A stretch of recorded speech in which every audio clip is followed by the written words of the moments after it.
morning students, welcome back to online class.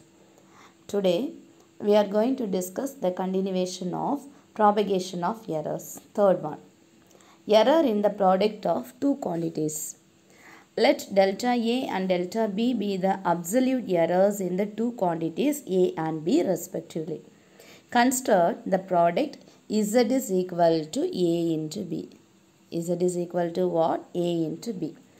The error delta Z in Z is given by Z plus or minus delta Z is equal to, we have to substitute what is A and what is B. So A is equal to, already we know, A plus or minus delta A, and B is equal to B plus or minus delta B. Already we know this one is, it is substituted.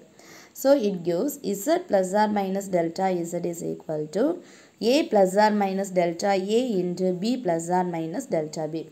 It is a product, isn't it? So it is multiplied. This bracket term is multiplied with here.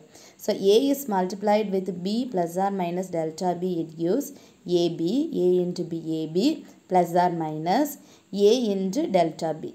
Then again, now here the delta A is multiplied with B plus or minus delta B. So plus or minus B into delta A plus or minus delta A dot delta B. So here the left hand side is divided by Z and the right hand side is divided by AB. So what will come here? In the left hand side we have to take as Z a plus or minus delta Z. It is divided by Z. So what will come? The denominator is common for both the numerator terms. It is splitted. So we can write Z by Z plus delta Z by Z. So this Z and Z terms are cancelled out. It gives the term is equal to 1 plus or minus delta Z. Okay. And after that, we have to write the right hand side is divided by AB. So what will come here? We have to take as this term. Its totally is divided by AB. So AB by AB is equal to 1. So we have to write AB is divided by AB plus second term plus or minus, or you have to take as plus A into delta B is divided by AB. So what will come? B, A and A terms are cancelled out. It gives the second term delta B by B. And third you have to write B delta A is divided by AB. So which term is cancelled here? B cancelled. So it gives plus or minus delta A by A. And next it's divided by delta A dot delta B is divided by AB. So we can write delta A by A dot delta B by B. See here the delta A by A and dot delta B by B, both are we have to consider as a very small quantities. So this product terms can be neglected. So we can write the maximum fractional error. This is taken as what? We can write this is delta Z by Z plus is equal to plus or minus delta A by A plus delta B by B. So this is the error in the product of two quantities. I hope you understand. So what is the error in the product of two quantities formula? That is delta Z by Z is equal to plus or minus delta A by A plus delta B by B. So the maximum fractional error in the product of two quantities is equal to the sum of the fractional errors in the individual quantities. The sum of the fractional errors, that is the delta A by A. No, this is only we have to take. Okay. Now let us move on to the fourth one. Error in the division or quotient of two quantities. Let delta A and delta B be the absolute errors in the two quantities A and B respectively. Consider the quotient. How we can consider here? Z is equal to A by B. Now the error delta Z in Z is given by Z plus or minus delta Z is equal to, substitute A and B. A is replaced by A plus or minus delta A and B is replaced by B plus or minus delta B. It is substituted. So taking A is taken outside. So what will come? A into 1 plus or minus delta A by A, and here B is taken outside. So B into 1 plus or minus delta B by B. Okay. Now we can write a by b into 1 plus or minus delta a by a into 1 plus or minus delta b by b. This denominator term is shifted to the numerator. It's understood the power is 1 instead. It shifted to the numerator, the power becomes negative. That's why we can write 1 plus or minus delta b by b whole power minus 1. Or we can write a by b is replaced by which one? Z. So z into 1 plus or minus delta a by a into 1 minus plus, because in this place we have to using the binomial formula, that is the binomial expansion, that is 1 plus x into whole power minus n is equal to, the minus n is multiplied with this one, so minus into plus minus, so we can write 1 minus n into x. This binomial expansion is used here, so we can write 1 plus or minus delta a by a, here minus, here plus, so plus into minus minus, so we can write 1 minus plus delta b by b using this expansion. Okay, so dividing both the sides by z we can obtain, so both the sides are divided by z, so we can write 1 plus delta z by z is equal to, this z is cancel out, 1 plus or minus delta a by a into 1 minus plus delta b by b. So now it is in the product state, so it is multiplied, it gives 1 into 1 1, so 1 plus or minus delta a by a plus the minus plus delta b by b, then plus or minus delta a by a dot delta b by b. So again this term is neglected, it's very small quantity, it's a product term can be neglected, so we can obtain 1 plus or minus delta z by z is equal to 1 plus or minus delta a by a plus minus plus delta b by b. So 1 term, so values are cancelled out, so finally we can obtain the maximum fractional error in z is given by delta z by z is equal to delta a by a plus delta b by b. So the maximum fractional error in the quotient of two quantities, the quotient of two quantities is equal to the sum of their individual fractional errors, like the error in the product of two quantities, both are having the same formula. Okay, now let us move on to the next part. Error in the power of a quantity. Consider the nth power of a, so we can write z is equal to a power n. So the error delta z in z is given by, we can write z plus or minus delta z is equal to a plus or minus delta a whole power n. Now a is taken as the outside, so with the n also we have to write, so a power n into 1 plus or minus delta a by a the whole power n. Now you have to using the binomial expansion, the n is multiplied in front of delta a, so it gives a power n into 1 plus or minus n delta a by a using the binomial expansion. So a power n is replaced by what value? Z.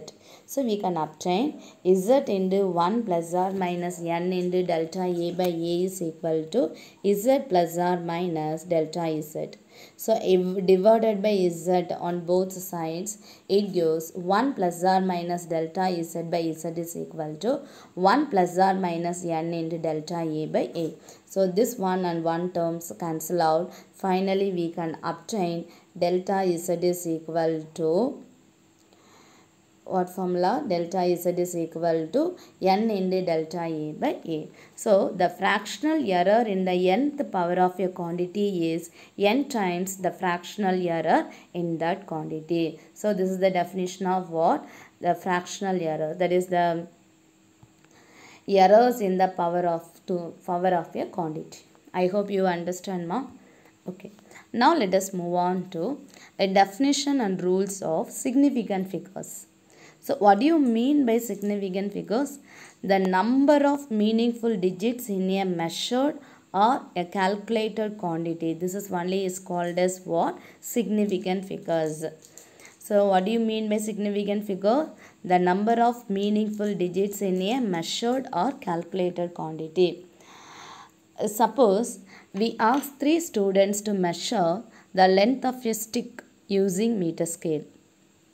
The least count of the meter scale is 1 millimeter or 0.1 centimeter. So the result of the measurement can be any of the following. For example, we have to take as this is 7.20 centimeter or 7.22 centimeter, or we can write 7.23 centimeter. Note that all the 3 students measured first 2 digits are correct, and that is 7.2, 7.2. But the last digits varies from person to person. So the number of meaningful digits is what? 3. That is 7.20 or 7.22. So the number of meaningful digits is what? 3, which communicate both measurement and also the precision of the instrument used. Therefore, the significant number or significant digit is 3.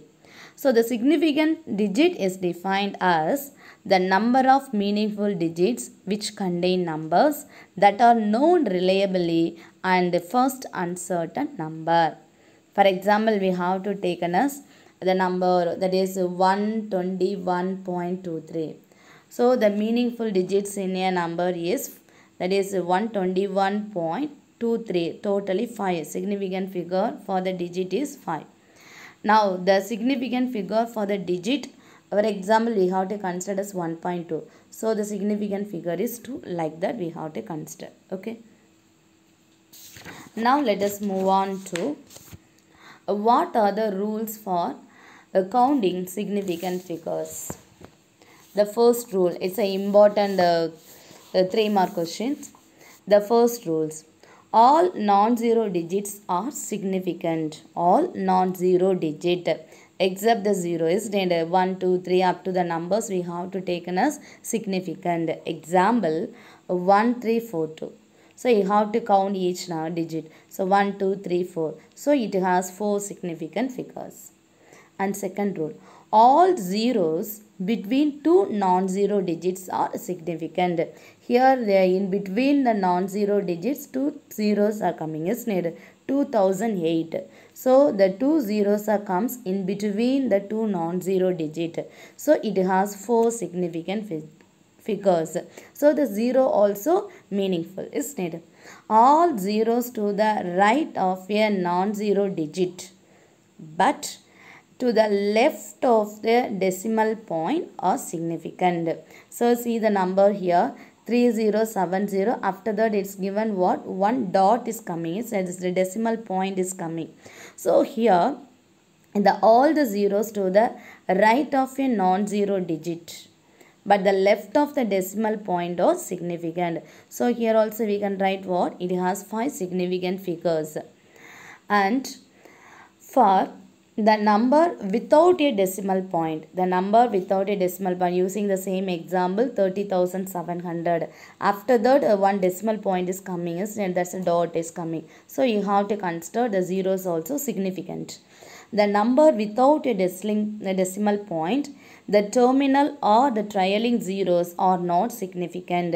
So here the number 30,700, there is no decimal point. So what happens here? The trailing zeros are not significant. So we have to consider only 307, 3 significant figures only. Okay. All zeros are significant if they come from a measurement.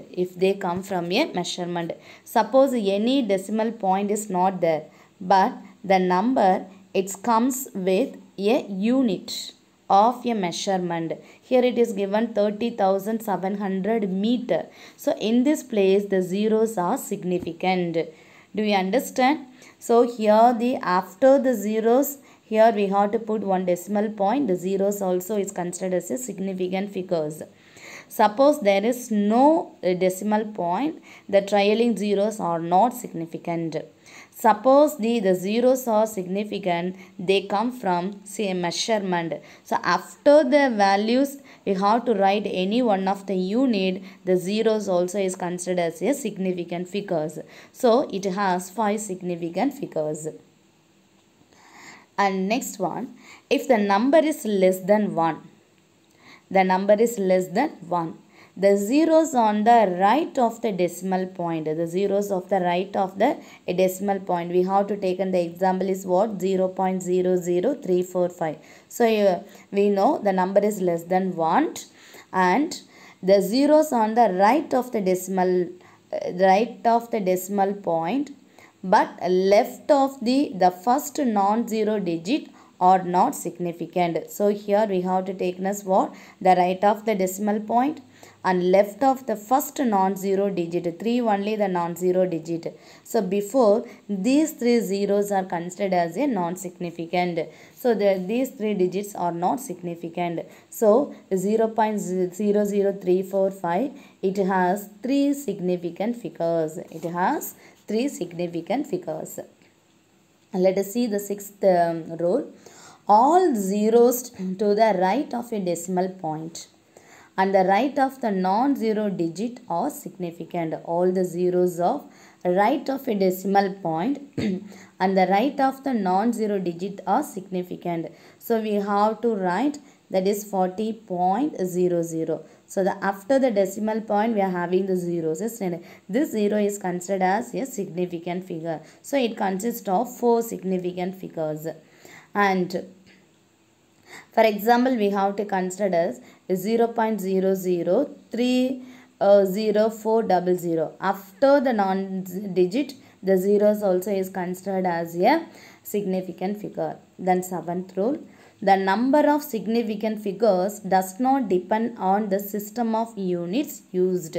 So for example, we have to take as 1.53 centimeter, 0.0153 meter, 0.000153 kilometer. Different units are used here, isn't it? But all the values are having 3 significant figures only. So it does not depend on the system of the units used. I hope you understand, ma. What are the rules for counting the significant figures? Okay, now let us move on to the next one, rounding off. Calculators are widely used nowadays to do calculations. The result given by a calculator has too many figures, isn't it? In no case should the result have more significant figures than the figures involved in the data used for the calculations. It's depending upon the significant figures only we have to write the final result. The result of calculation with numbers containing more than one uncertain digit should be rounded off. So now let us move on to the rounding off rules. The result of calculation with numbers containing more than one uncertain digit should be rounded off. The first rule. If the digit to be dropped is smaller than 5. For example, we have to take as 7.32.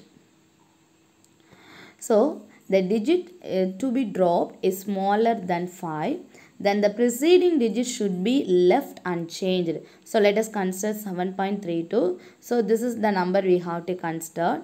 So this digit is less than 5. There is no change in the number. So we have to write 7.3. 7.32 rounding off.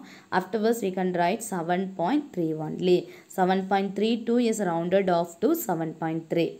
And second rule, if the digit to be dropped is greater than 5. So we have to consider this value. This is taken as what?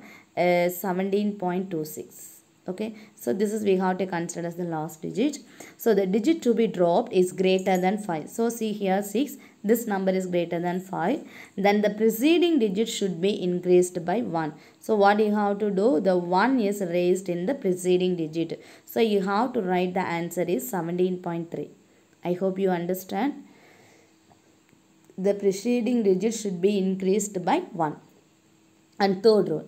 If the digit to be dropped is 5 followed by digits other than 0, then the preceding digit should be raised by 1.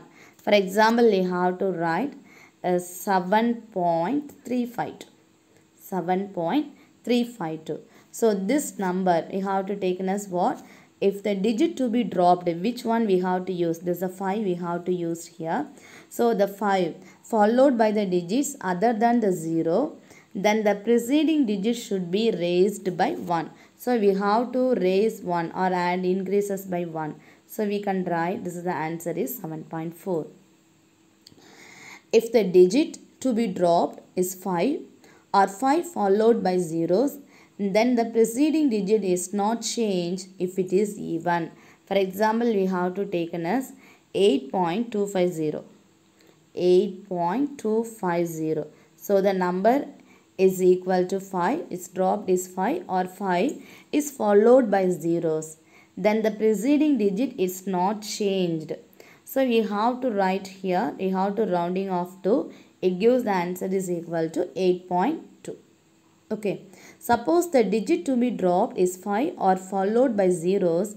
The preceding digit is raised by 1 if it is add. So we have to take as the odd numbers. So we can write here that is 3.35. So this is taken as the dropped digit is 5 and the preceding digit is taken as the odd number. So automatically it increases by 1. So we can write what? 3.4. So in the preceding digit is 2. There is no change. You have to write as it is 8.2. Suppose in the drop digit 5, in the preceding digit is we have to take as 3. So it is increases by 1. So the 3.35 is rounded off to 3.4. I hope you understand, ma. So the rounding off is used for in the arithmetic operations is needed. So the arithmetical operations with significant figures. First we have to move on to addition and subtraction. In addition and subtraction, the final result should retain as many decimal places as there in the number with the smallest number of decimal places. For example, we have to add a 3.1 plus 1.780 plus 2.046. Okay, so we have to add, we will get the answer 6.296. And after that, what we have to do? The least number of the significant digit we have to find out. Which one is here? 3.1 is needed. So here after the decimal point, you have to write only one digit only. So hence the result will be you have to write 6.9. After the rounding off, you have to write 6.9. Okay, this is the addition. The subtraction also we can write. And the multiplication and division also we can using the same thing also. For example, we have to take as 1.21 is multiplied by 36.72. Okay. So you have to take and the answer is, you have to multiply it, get the answer is 44.4312. 44.4312. Okay. So here see the first number. This is the least significant digit. It consists of 3. And this is taken as 36.7. The significant figure is 4. So we have to write the answer in the least significant figures only. So we have to write the answers what? That is the 3 significant figures only. So the answer is 44.4. I hope you understand, ma'am, what and all we have discussed in this video. Thank you.